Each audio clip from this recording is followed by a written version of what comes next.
Welcome back to the neighborhood, boys and girls. Our first guest of the night is Cate Rogov from EXP. Kate, welcome to the neighborhood. Thank you. I'm happy to be here. Awesome. Good to have you here. You are a Voorhees native, so That's our right. office here is here in Voorhees. Nice to have you. Don't have to explain big, long directions on how to get here. It was nice. No, I've been coming to Bagel Bin, which Nice. is like right around Right here around for the corner. years. Yeah, for sure. So we do stuff a little bit different, as we talked about it beforehand. Mm-hmm. We don't like to get into like numbers and all that stuff. We want to talk about a personal story and who you really are. So Sure. before we get into the realtor side of things, talk a little bit about your journey into real estate, coming from wherever it is, from your childhood, second grade Right. to real estate. How did you get here, and what was your path that you took? Sure. Well, my path was pretty interesting. So Okay. I moved to America when I was 8 years old. Okay. And I moved from the Ukraine. I Okay. come from Odessa, Ukraine, which is right on the Black Sea. Okay. And I moved right away to Voorhees. So I went through Osage, VMS, and Eastern High School. Okay. So I definitely know all about Voorhees. After graduating from Eastern, I went to Rider University, and So did I. Oh, wow. Wonderful. I didn't know that. Yeah, I graduated How in cool. 2001 from Rider University. Did not know Nice. So I graduated in Bronx. 2010. Go Bronx, yeah. Go Bronx, big time. So I got my accounting degree there, and I've always worked somehow in accounting, but around real estate, believe it or not. I know this sounds weird, but it's always been the case. So I worked for a REIT company called American Realty Capital, and Okay. they're based out of Jenkintown. Since moved to Reading, PA, but that was an incredible job. I managed portfolios with 60, 70 Rite Aids, and I did all of the accounting work on that. Once I left that, I went to PHH Mortgage, and I worked there as a treasury accountant and did all the table fundings. So somehow was around real estate, not even knowing it with Right. my accounting background.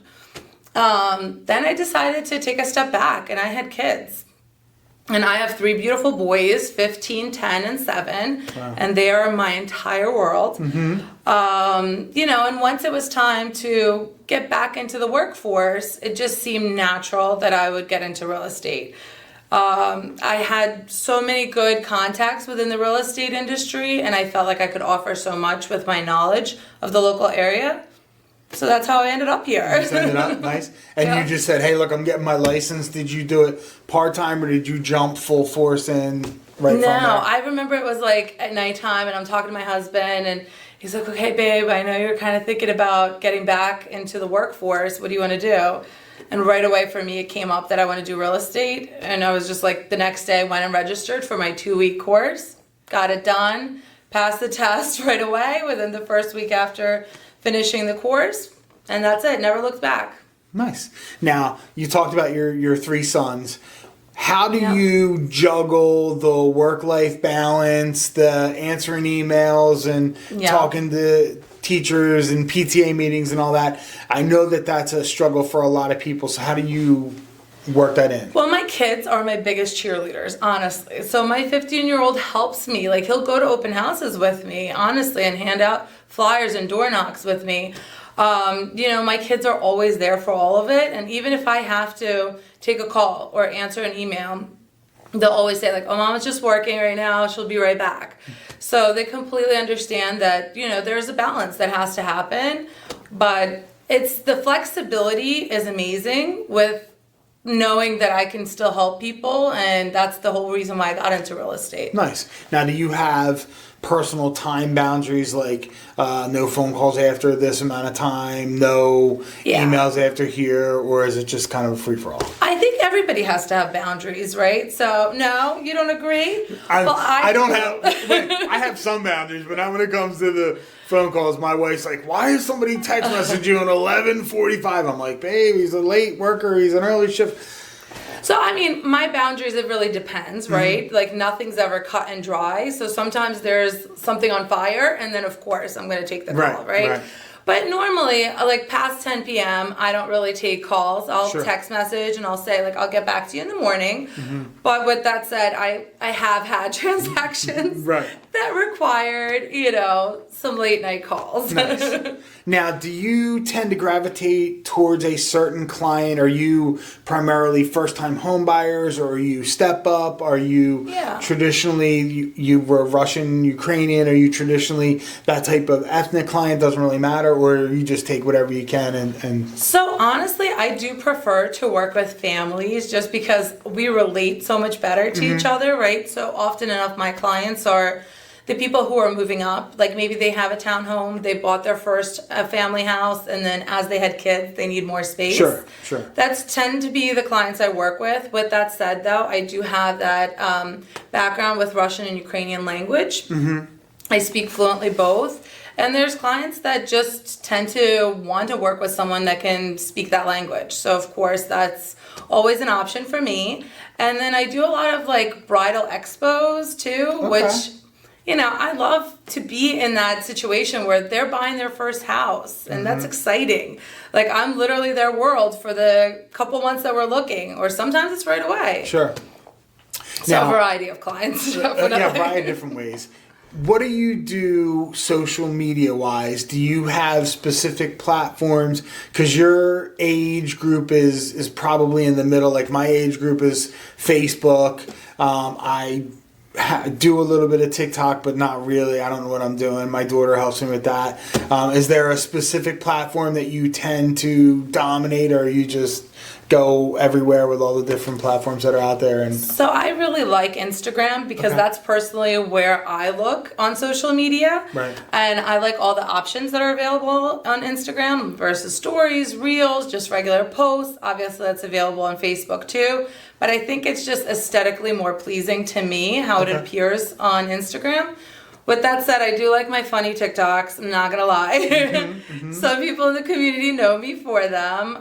So just a variety of different things. Have you been able to get business from TikTok? That's the one thing I haven't understood. Like, I get the promotions, I get the views, I get algorithms, all that stuff. But real estate is a geographically confined product. So if someone in El Paso, Texas loves your video, it's very difficult for them to be a client of yours. Have you figured out how to... Not necessarily, though, because EXP is present in all 50 states. Okay. And even if they reach out to me from El Paso, and maybe that's not where I'm licensed, I can absolutely find them the realtor. And vet the realtor for them, right? So that they're with the right person. Honestly, most of my clientele does actually surprisingly come from Facebook. So I'll post on Instagram. It'll directly correlate with Facebook. And a lot of the people that I went to school with or college or whatever the situation is, they'll find me and then I get messages. And Facebook, are you primarily like groups? Because that's where I tend to be, in the Voorhees group, in my town group, in those high school groups and stuff like that. I find the organization of Facebook to be a little more business preferential. I can reach out and promote, and I know that I have a tight-knit clique of people. I have not mastered that with Instagram, or I don't even know if Snapchat's still a thing. I think it was, I don't know about that. Don't know anything about Snapchat. That's the one thing I'm definitely not on. So for me, it's definitely the community pages, right? So I live in Sturbridge Lakes. I'm very present in that community page, and I post a lot. I do a lot of community type of programs in Medford as well, and Marlton. So, getting my info out there, if I'm doing an open house, if I have a new listing, it definitely helps. Okay. And what kind of stuff do you do for your mental health or for your spirit? Do you do, we talked about walking your dogs, do you do any type of meditation or yoga or anything? Because this business is stressful. Take away the kids and the life and all that other stuff. Life is stress. So what do you do to keep yourself healthy and top-notch? So I enjoy walking my Labradoodle Elvis. He's literally a child of mine. So you can any day find me at a dog park if it's a nice weather outside.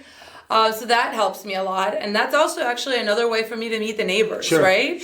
So I'm always walking out and about, and every so often... Oh, did I drop my business card here next to the dog? Oh, good. Oh, by the way. Well, Elvis, so my dog, he has a sister, Emily, and every so often she comes and visits us. She lives with my mom.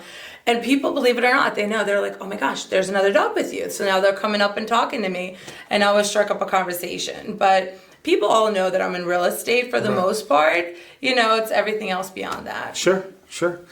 Okay, now let's go with a little bit of your personal goals. Sure. So we talked the previous, now we're going to go in the future. 2 years from now, 2025, tell me some things that you have on your calendar or maybe your goal list that you're going to accomplish in the next 2 years, business, personal, whatever it could be. Sure. So business-wise, I've been considering it and going back and forth. Do I do it? Do I not? And I think I'm finally at the point where you just got to do it and go all in. I want to get licensed in PA. Okay. So that's very soon down the line for me. All right. We're going to hold you to that. Yes, exactly. Now, you guys, this is my accountability, right? Put it out there in the universe. Now you got to do it, you know? Yeah. So I have a lot of personal friends and a lot of acquaintances that are in PA and Bucks County area. Okay. I would love to expand my business there as well.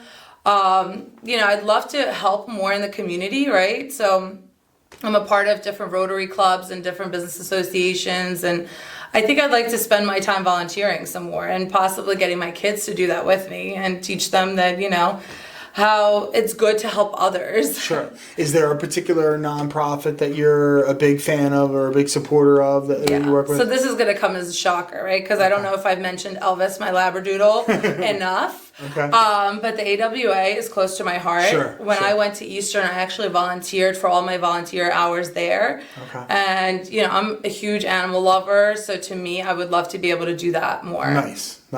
And that's something you can do with the kids. I don't know.